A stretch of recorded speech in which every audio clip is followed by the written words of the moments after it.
শীতের তীব্রতা আর যোগাযোগ ব্যবস্থার অবনতিতে ভাটা পড়ছে সিলেটের পর্যটন শিল্পে। এতে ক্ষতির মুখে পড়েছেন হোটেল, মোটেল ও খাত সংশ্লিষ্ট ব্যবসা প্রতিষ্ঠানের মালিকরা।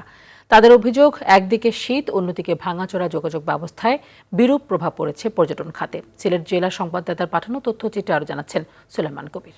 সানবিট সব দিবে সামাল। সানবিট ম্যাজিক প্রেস ডিশওয়াশিং এর মাথা ঘোরানো সলিউশন। একদিকে স্বচ্ছ পানির স্রোত, অন্যদিকে পাহাড় আর সবুজের সমারোহ। এমন অনন্য সৌন্দর্য উপভোগ করতে বছর জুড়ে দেশের নানা প্রান্ত থেকে সিলেটে ছুটে যান পর্যটকরা। তবে চলতি বছরে শীতের তীব্রতায় কাঁপছে সিলেট।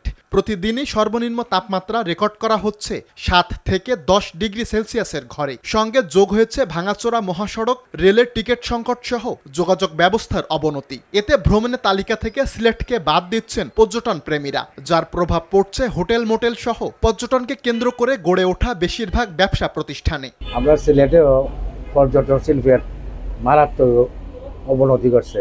সিলেটে পর্যটন শিল্প নগরী বলা হয়, কিন্তু এই পর্যটক কমে আসার প্রধান কারণ হলো যোগাযোগ ব্যবস্থা। পর্যটক আপনার আগমনটা সিলেটের কম এবং আমাদের ব্যবসাটা খুব একটা নাজুক পরিস্থিতির মধ্যে। তো ডিসেম্বর থেকেও মানুষ টোটালি মাজার এরিয়া ব্যবসা বাণিজ্য আমরা কমে গেছে। শীতের চাইতে যোগাযোগ ব্যবস্থাকেই পর্যটক হ্রাসের জন্য দুষছেন বিভাগীয় বন বিভাগ কর্মকর্তা। যেমন আমাদের এখানে এই তামাবিল রোড, এটা 6 লেন রোড প্রজেক্ট শুরু হচ্ছে, 3-4 বছর সময় লাগবে, তখন দেখবেন যে দর্শক আরো বাড়ছে। সিলেটের যোগাযোগ ব্যবস্থার উন্নয়নের পাশাপাশি ভ্রমণে সুযোগ সুবিধা নিশ্চিত করা গেলে আবারও সুদিন ফিরবে সিলেটের পর্যটন খাতে, এমনটাই মনে করেন সংশ্লিষ্টরা। সুলাইমান কবির, RTV।